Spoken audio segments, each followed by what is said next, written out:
Europeans have always pilfered the seas. Let's be clear. Europeans didn't explore the oceans. They exploited them. They didn't sail to understand the world. They sailed to take it. They didn't chart the seas. They looted them. Every nautical achievement is just another entry in the ledger of theft, trespass, and extractive violence they've rebranded as heroism for the past 500 years straight. The sea was never empty. It was never neutral. It was never theirs. And yet Europeans treated it like a global lost and found that they were entitled to plunder, rename, militarize, and fill with floating death.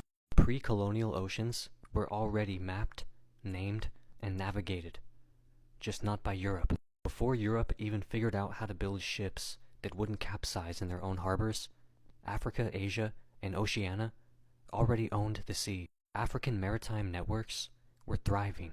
The Swahili coast city-states between the 9th and 16th centuries, for example, Kilwa, Mombasa, and Malindi, ran Indian Ocean trade routes that linked East Africa to India, Arabia, and China. Madagascar's Austronesian African seafarers navigated monsoon winds across thousands of miles, centuries before a European ever left port. The Kingdom of Mali, under Mansa Musa's predecessor, Abubakari II, reportedly sent a fleet of 2,000 ships into the Atlantic, but Europeans erased it from their maps. The Indian Ocean was a highway long before Europe showed up. By 500 BCE, Malay and Tamil sailors were navigating complex trade currents between East Africa, India, and South Asia.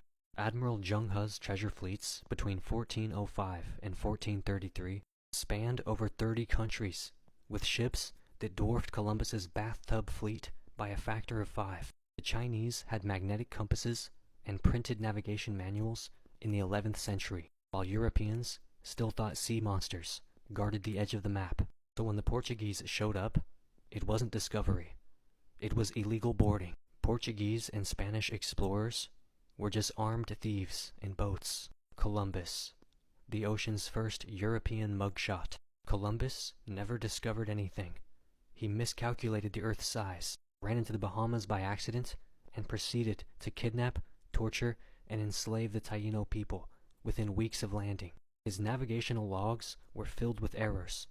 His maps were plagiarized. His entire project was funded by debt and desperation. Result, within 50 years, 90% of the indigenous Caribbean population was dead, and Spain declared itself the owner of oceans it couldn't navigate without indigenous help. Vasco da Gama, pirate with a cross. In 1498, da Gama reached Calicut and immediately used naval cannons to force trade on kingdoms that wanted nothing to do with him. He bombarded ports, looted ships, and at one point locked 400 Muslim pilgrims in a ship and burned them alive. Portuguese policy wasn't diplomacy. It was coastal terrorism, backed by papal bulls like the Intercaetera in 1493, granting them imaginary sea rights. The doctrine of discovery was just theological paperwork for oceanic looting. The age of sail was the age of slavery, piracy, and maritime insurance fraud. The Atlantic slave trade was an oceanic crime syndicate. Between the 16th and 19th centuries, European powers trafficked over 12.5 million Africans across the Atlantic on floating prisons. Mortality rates reached 20% per voyage.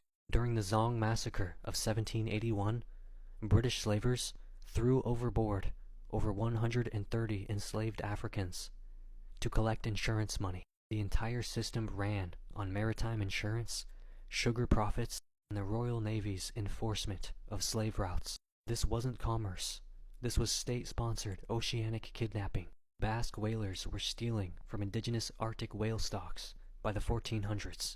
French and English trawlers decimated the Grand Banks cod fisheries off Newfoundland by the 1600s. European maps often erased indigenous coastal cities and renamed reefs, rivers, and islands to disguise their plunder. Their cartography was propaganda.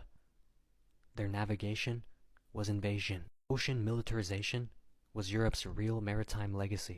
The Royal Navy was floating empire enforcement. By the 18th century, the British Navy wasn't exploring, it was enforcing. It guarded the shipping lanes of stolen cotton, sugar, opium, and enslaved labor. Every East India Company route was backed by gunboats and imperial treaties signed at cannon point. Europe didn't master the sea, they held it at gunpoint. Maritime law was colonial insurance policy. The British developed admiralty law to legalize seizure of ships and justify piracy against any non-European maritime systems. The 17th century doctrine of freedom of the seas, or mare liberum, was actually a legal argument for Dutch access to colonial spice routes. Today's UNCLOS, or United Nations Convention on Law of the Sea, still privileges the naval and commercial dominance of former colonial powers.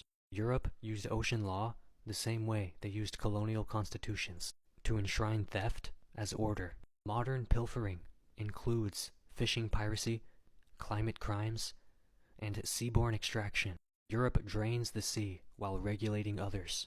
EU fishing fleets are responsible for over 40% of illegal, unreported, and unregulated fishing off the African coast.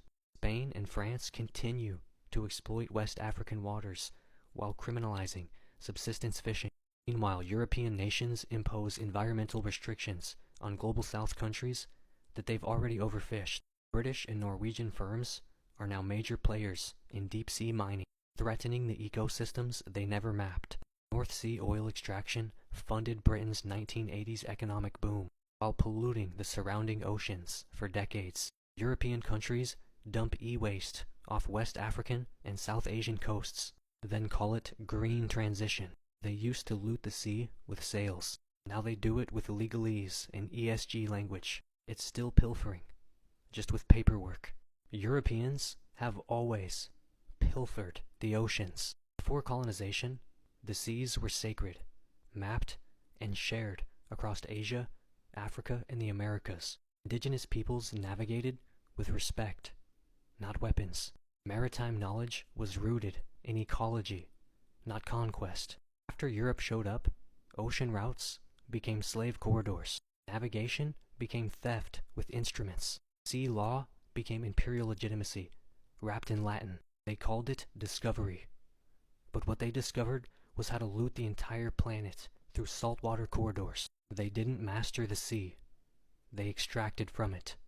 They militarized it, renamed it, mapped it, and left everyone else to clean up the spill. The next time someone romanticizes European seafaring, ask them this: if Europeans were such great navigators, why is the only thing they've ever brought back from the ocean someone else's property?